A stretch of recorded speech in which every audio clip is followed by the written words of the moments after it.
What's up everyone, it's Jonathan Farber. I was able to achieve financial freedom last year through real estate and a few other passive income streams. Welcome back to the channel where I post 2 times a week on the latest trends, strategies, and real estate topics about generating passive income and productivity. If you get any value from my videos or you're interested in any of these topics, please consider giving a like or a subscription.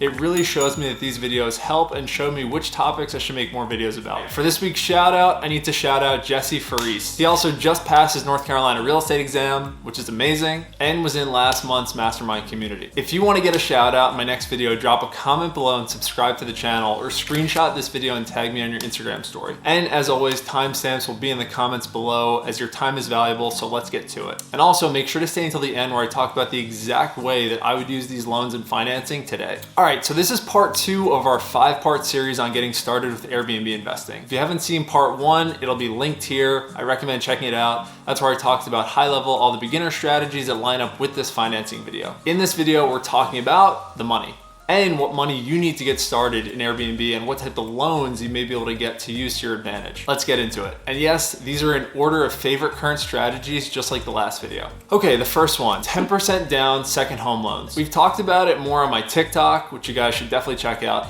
but it's still probably my personal favorite strategy or favorite loan right now. You're buying a home in a destination area that you get to use whenever you want and can rent it out on Airbnb when you're not there. It's great because it's only 10% down, typically a very low interest rate, and the PMI, which is additional insurance you have to pay when putting down less than 20%, goes away when you get to 20% equity. Most other loans like this require a refinance in order to get rid of that PMI, which is time consuming and expensive. So if it's so great, why doesn't everyone do it? The only catch regarding the financing is that it will depend on your financial situation. Also, I guess a lot of people don't know about the strategy, but according to the mortgage reports, you need to have at least a 640 credit score and a DTI up to 45%. If you don't know what that means or have more questions, I would recommend just calling your local lender and explain your financial situation and what you're trying to do. They will be able to tell you fairly quickly what you can qualify for regarding a loan. Also, we're gonna have much more videos on financing and different types of loans you can get, so make sure again you're subscribed to the channel. All right, the next strategy to discuss financing for co-hosting or managing Airbnbs for other people. They kind of go hand in hand. So this strategy of managing for other people really doesn't require any money at all. You don't need an LLC, but if you become more established, it's worth creating. But again, just starting out, you don't need it. You don't need a website, business cards, or software to start either. Again, no reason not to get started. We're trying to limit those barriers. The only true cost might come if you want to get some training like a course or hire a coach,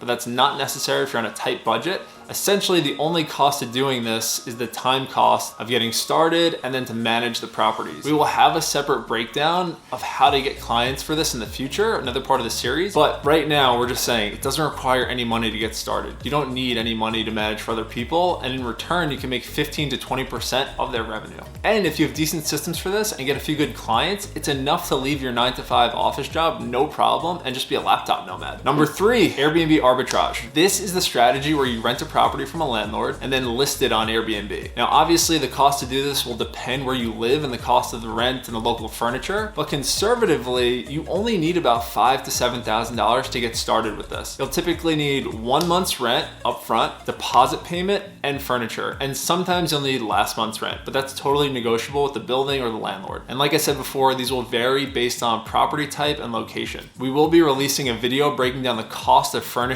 in part 4 or 5, and in that video, we'll provide a full furniture checklist with links to all the products and how I do it in my properties. Number 4, buying a traditional investment property with a residential loan. This may be self-explanatory for some, but this is the process of buying a rental property with traditional financing and putting it on Airbnb. These single family houses typically require 15% down. There will also be some closing costs of 1 to 2%, and then obviously the cost to furnish the property. As mentioned, we have some guides on how to furnish them and build them out. From a high level, a 3 to 4 bedroom property is anywhere from $12,000 to $20,000 to furnish nicely. Number 5, buying with a money partner. This is one of my favorite financing strategies just because not a lot of people talk about it. I gotta talk about this for 1 sec. It's annoying when people say the term, it can be done so many different ways.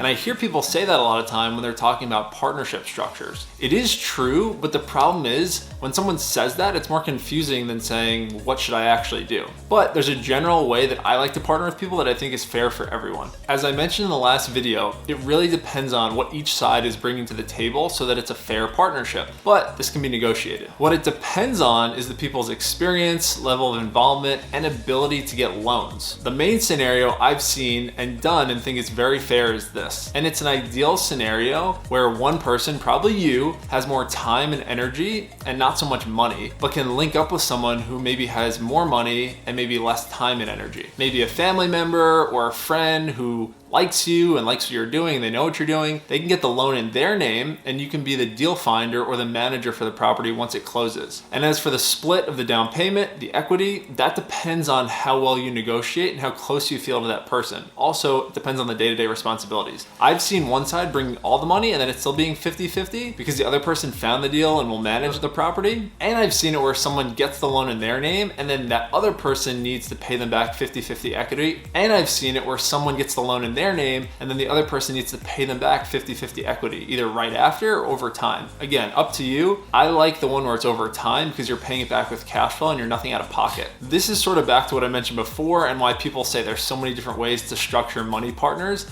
but the ways that I just mentioned above, I think are a very fair starting point and a place that you can negotiate from. Okay, so originally those were the 5, but I have to add this one other one because I know people are just gonna be asking about it. Option 6 for financing commercial loans. This is definitely an option, but it's a distant 6th for a reason for me. I think it's a good option to consider after all the options above have been considered or used or exhausted. And it makes more sense if you don't have a job. I know a lot of you guys have W-2s and you're trying to use loans from residential properties because of your jobs to get them. Because the loan is based less on you as a person and more on the business, it's easier to get if you don't have a job and you just find a great property. But also because of that, the terms are less attractive compared to residential loans. Typically higher down payment, higher interest rate, and in some cases higher fees than residential loans. All right, and I got one more bonus tip. One last thing to note regarding money and how to furnish these before we talk about it more in depth in the other video is anytime you're furnishing a property, a little trick that I recommend is opening a new credit card. By doing this, you do 2 things. You can likely defer the cost of the furniture 12 to 18 months due to a card open bonus. And by doing that, you pay back the furniture with cash flow instead of hard upfront cash out of your pocket. Also, for my credit card hacker friends out there, it's a nice opportunity to get a travel bonus by standing up a new property and maybe getting 50,000 or 100,000 points. All right, so the conclusion, there are amazing ways to get started in Airbnb with virtually no money or very little money. It just depends on your situation and which of these strategies piqued your interest. I can tell you what I did and what I typically recommend for people. It's right here. If you have a job, I recommend maxing out your residential loans until you use up all of your DTI, which is debt to income, while you have that job. This is because these are only in place while you have a job. So it doesn't really make sense to leave a current job unless you use these up, in my opinion, especially if you're in sales, because the penalties are so harsh for salespeople changing jobs with lenders. Don't quote me on it, but I think what it is for salespeople is that if you change jobs, they can't use your commissions for 2 years. So for me, I used up 3 second home loans in the last 2 years before leaving my corporate job. I purchased a property then with a partner who got the loan in his name after I didn't have any more lendability. And that's also now I'm getting into Airbnb arbitrage, co-hosting, and wholesaling, which don't require loans. So they're all good strategies, but depending if you have a job or don't have a job, you might want to use these loans while you can still get them. Lastly, if you're interested in getting my lender comparison template, just drop a comment below with the word template, then DM me a screenshot on Instagram and I'll send it directly to you. All right, that's it. As always, if you got any value out of this video, please hit the subscribe button. It means a lot to me. Share the video with someone who told you none of this was possible. And as always, keep pushing. Have an awesome night and see you guys later.